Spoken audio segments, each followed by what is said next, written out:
اینجا استودیوی مرکزی رادیو آزادی است و در چند دقیقه دیگر شما را با اخبار تاجیکستان و جهان آشنا می‌کنیم. سلام بینندگان مهربان، نخست نگاهی می‌اندازیم به نامگوی موضوع امروز 12 سپتامبر. در نشست دوشنبه صاحبکاران تاجیکستان و قزاقستان راه‌های توسعه همکاری‌های سودمند را بررسی کردند. در نیمساله یکم علاقه دادگیری جمهوری تاجیکستان با قزاقستان 559.7 میلیون را تشکیل داد.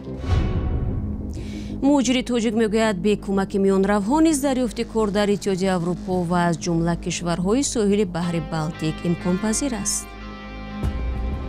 ای برادرای تاجیک، آمدن به اروپا عموماً به پول است.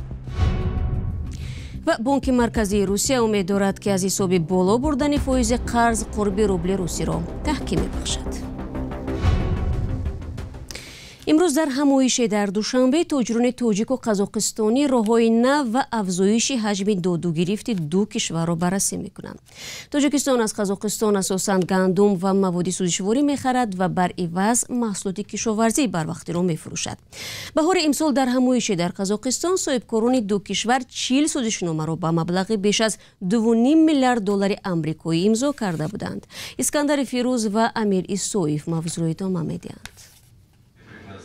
بیزنس فورум قزاقستان و تاجیکستان صبح امروز در مهمانخانه خیلتن دوشنبه با تمرکز بر گسترش همکاری‌های اقتصادی بین دو کشور آغاز به کار کرد. نمایندگان 15 شرکت قزاقستانی و 10 شرکت تاجیکستانی گرد هم آمدند تا درباره توسعه همکاری‌های اقتصادی گفتگو کنند. طبق معلومات‌های اموری در نیمساله یکم علاقه دادگیری جمهوری تاجیکستان با قزاقستان 559.7 میلیون را تشکیل داد. در روز نخستین این همایش مراسم امضای چندین قرارداد همکاری بین شرکت‌های دو کشور برگزار شد. محصولاتی که ویا دارند در تمام دنیا چه است؟ یعنی به اعتراف شده است. در نیاز مغازیر بسیارتر در همین ساحه همکاری کرده ایستاده‌ایم در شرکت اوستا با یعنی که این مرمری و شرکت‌های قزاقی می‌شود. 2 سال قبل در بازارهای تاجیکستان فراوانی روغن آفتابپرستی از قزاقستان وارد شونده مشاهده می‌شد، ولی حاصل آفتابپرست در قزاقستان امسال چندان خوب نبوده است. Знаете, это зависит все от урожайности. То есть, в том году миқдори содироти равғани офтобпараст аз ҳосили он вобаста аст. соли гузашта мо ба Тоҷикистон ҳудуди 80,000 тонна равғани офтобпарастро содирот кардем. имсол ҳанӯз маълум нест ки ин рақам баробари чанд тонна мешавад. зеро ба сабаби обу ҳаво ва мудирияти нодуруст ҳосили офтобпараст чандон зиёд нест. Бывает то, что чуть неграмотно люди подходят к посадке урожая. تاجیکستان از قزاقستان اساساً گندم و سوزشواری خریداری کرده محصولات کشاورزی بر وقتی صادر میکند. میدونم که هر دو کشور در این زمینه فعالیت‌های انجام می‌دهند. نرخ میوه و سبزوات بروقتی در قزاقستان همساله بلند شده باعث ناراضگی ساکنان و جامعه می‌گردد. در صورت راه‌اندازی با ثمر انتقال این محصولات از تاجیکستان ما می‌توانیم شدت تأثیر بالاروی نرخ‌ها را کاهش دهیم. همایش تاجران تاجیکستانی و قزاقستانی در دوشنبه در آستانه ملاقات رهبران کشورهای آسیای مرکزی در دوشنبه که قرار است در هفته جاری برگزار شود تشکیل شد. دوشنبه و آستانه قصد دارند حجم دادوگیرفت سالانه میان دو کشور را به 2 میلیارد دلار آمریکایی برسانند. رو می‌ریم با موضوعهای دیگر. تقریبا همه روزه از هر گوشه و کنار روسیه خبرها درباره برگزاری رید و یا عملیات نسبت مهاجران به چشم می‌رسد. مصاحبان رادیو آزادی میگویند حالا اکثرا آنهایی رو میجویند که شناسنامه روسی دارند و اما خود را در قید حربی نگذاشتند. مهاجران تاجیک نیز در تقویت این حرفان نوارهای را میفرستند که در آن مقامات حفظی حقوق مهاجران شناسنامه روسی دار را سراغ میکنند. ما در این زمینه با والنتینا چوپیک حامی حقوق مهاجران که حالا در امریکا به سر میبرد صحبت داشتیم و نظر او را درباره برگزاری این ریدهای به اصطلاح دوامدار پرسیدیم. якуме ки ҳоло маъракаи пеш аз интихоботии минтақавӣ ҷараён дорад. дар ин 3 рӯзи охир интихобот дар бештари минтақаҳои русия баргузор шуд. ба тахмини ман то он даме ки овоздиҳӣ натиҷагирӣ нашавад фишор нисбати муҳоҷирон идома хоҳад дошт, зеро мақомоти рус ҳар дафъа ҳангоми интихобот аз чунин сиёсат кор мегиранд ва ҳисси миллатгароиву муҳоҷирбадбиниро бештар мекунанд. онҳо ба ин васила мехоҳанд вонамуд конанд ки гӯё барои ҳуқуқи шаҳрвандони Русия мубориза мебаранд, аммо дар асл чунин нест. ин як баҳонаи хуб барои ба хашм овардани аҳолӣ, дур кардани таваҷҷӯҳи онҳо аз мушкилоти рӯз ва ҳамзамон ғорат намудани қишри осебпазир аст. тавре медонем ҳоло маҳз муҳоҷирон завпазиранд ва кам касоне аз ҳуқуқи онҳо дифоъ мекунанд. илова бар ин воқеан ҳам феълан ҷалби нерӯи иловагӣ ба гурӯҳи зархаридони Вагнер аз ҳисоби соҳибони шиносномаҳои русӣ идома дорад. мутаассифона ҳоло низ хоҳишмандони дарёфти шаҳрвандии Русия аз ҳисоби зодагони Тоҷикистон бениҳоят зиёд аст. дар ҳоле ки чунин раванд дар миёни шаҳрвандони кишварҳои дигар тақрибан ба назар намерасад. ҳолатҳое ҷой дорад ки муҳоҷиронро барои гузоштани имзо маҷбур мекунанд. оё худи муҳоҷирон дар ин бора ба шумо шикоят доштанд ва дар сурати пеш омадани чунин ҳолат бояд чӣ кор кунанд? дирӯз якбора аз чанд нафаре ки барои гирифтани патент ба маркази муҳоҷиратии Сахарова рафта буданд ба ман паём расид. ин муҳоҷиронро дар назди даромадгоҳи марказ боздошт карда чанд соат нигоҳ доштанд ва маҷбур карданд ки зери кадом як варақаҳое имзо гузоранд. баъзе аз онҳо ба ман занг заданд. маълум шуд ки онҳоро маҷбур доранд қарордоди ба таври ихтиёрӣ рафтан ба артишро имзо намоянд. бинобар ин ман аз журналистон хоҳиш дорам бо забони худашон ба ин муҳоҷирон фаҳмонанд ки дар ҳеҷ сурат зери ягон коғази нофаҳмо имзои худро нагузоранд. албатта саркашӣ намудан аз гузоштани имзо роҳи ҳал нест. аз ин рӯ онҳо бояд дар ин коғазҳо дар ҷои имзогузорӣ бо забони модарии худ нависанд ки ман розӣ нестам. дар ин ҳолат ин варақа корношоя мешавад ва ҳеҷ кас ҳам бо онҳо коре кардан наметавонад.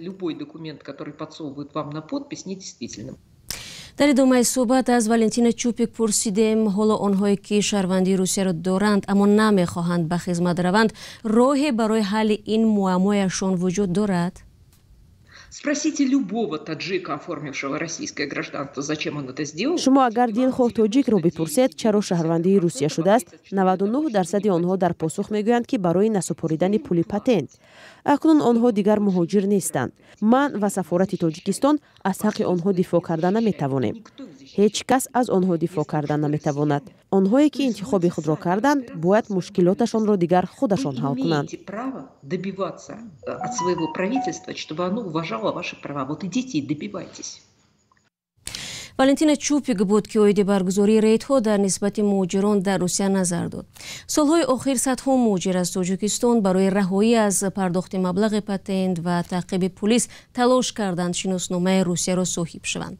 баъд аз оғози ҳамлаи Русия ба хоки Украина онҳоро мехоҳанд ба ҷанг фиристанд. танҳо дар 6 моҳи аввали имсол тахминан 87 000 тоҷикистонӣ шаҳрвандии Русияро гирифтааст ки дар муқоиса бо ҳамин давраи соли гузашта ҳудуди 13 000 нафар بیشتر می باشد.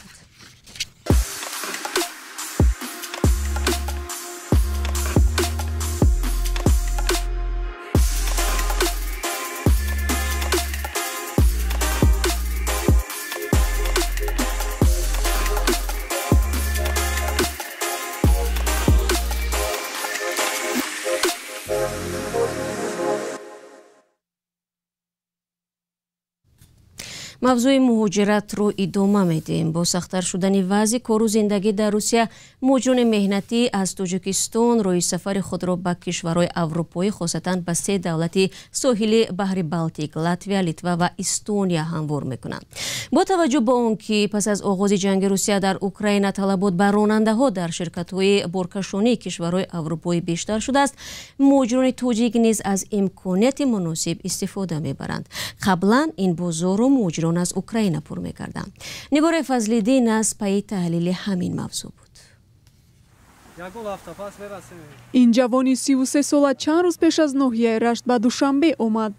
ولی سفر او به پایتخت نه برای تفریح بلکه برای کار در یکی از کشورهای اروپا است.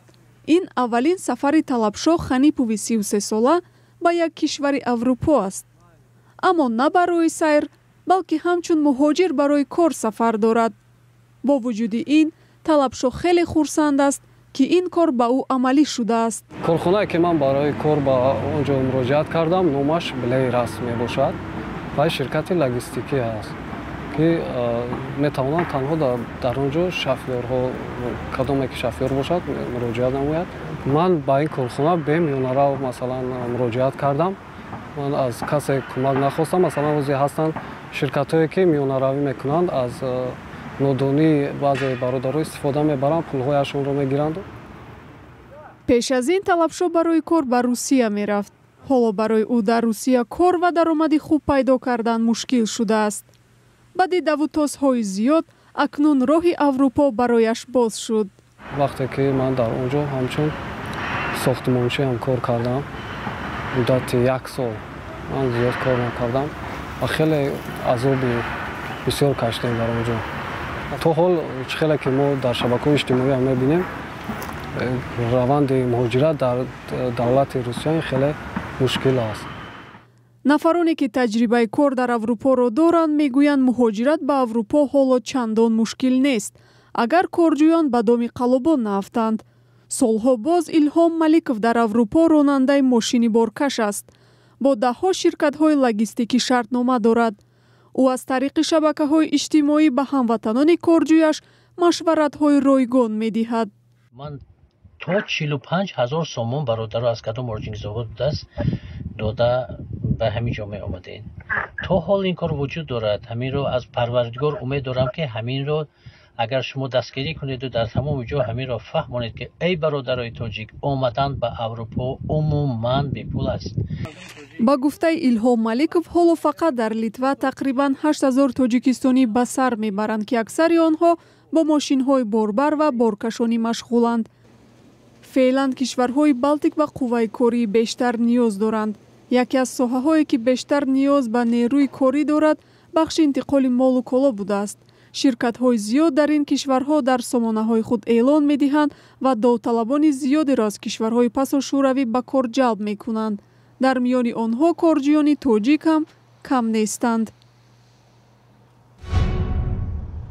ҳоло аз рубли русия мегӯем. рӯзҳои ахир нархи нафти хом ва ба виҷа нархи нафти нави бренд ки русия онро ба фурӯш мебарорад аз $90 болотар аст. бо ишора ба он коршиносон болоравии қурби рубли русиро низ муроқибат доранд. ба гуфти онҳо тасмим дар бораи болобарии мизони қарзи бонкӣ дар ҷаласаи навбатии бонки марказии русия ки ҳафтаи равон доир хоҳад шуд гирифта мешавад. мавзӯъро ҳамкорамон Мирзонаби Холиқзод идома медиҳад. дар давоми як ҳафтаи гузашта қурби рубли русия дар муқобили доллари амрико ба қадри қобили мулоҳиза боло рафт. рӯзи 11 сентябр $1 амрико ба 96 рубл ва 76 копейка баробар шуд. ҳамин тариқ дар 3 ҳафтаи гузашта рубли русӣ дар муқобили доллар беш аз 2% боло рафтааст. қурби рубли русӣ дар муқобили евро ҳам тахминан 2% афзоиш ёфт. Максим Орешкин, ёвари иқтисодии Кремл, мегӯяд бадтарин рӯзҳо пушти сар шуданд. миёнаҳои моҳи август қурби рубли русӣ ба поинтарин нуқтаи 17 моҳи ахир расида ба 101.7 рубл дар муқобили $1 амрикоӣ мусовӣ шуда буд. он замон яъне 15 август бонки марказии русия ба таври оҷил фоизи бозбидеҳии қарзҳоро ба 12% боло бурд. коршиносон дар суҳбат бо хабарнигори Reuters тахмин карданд ки шояд дар нишасти ҳафтаи равон бонки марказии русия мизони бозбидеҳии қарзро боз ҳам болотар барад. поину болоравии қурби рубл дар тоҷикистон ҳам як мавзӯи муҳим аст, чун ҳазорҳо муҳоҷири тоҷик маблағи худро бо рубл ба ватан мефиристанд. ва парвандаи фаъоли сиёсӣ Низомиддин Насриддиновро ки аз Беларус ба Тоҷикистон истирдод шуда буд ба додгоҳи ноҳияи Исмоили Сомонӣ фиристоданд. дар ин бора наздиконаш хабар доданд. тафсилотро метавонед дар сомонаи мо бихонед. 15 дақиқа ки дар ихтиёр доштем ба поён расид. сипос аз шумо бинандагони гиромӣ ки то ин лаҳза бо мо будед. хабару гузоришҳои дигарро дар вебсайт ва саҳифаҳои Радиои Озодӣ метавонед дар фейсбуку, инстаграм, твиттеру, телеграм ва тиктоку одноклассники пайдову тамошо кунед. фардо шуморо дар барномаҳо мунтазир хоҳем буд. худро эҳтиёт кунед. худо нигаҳдор.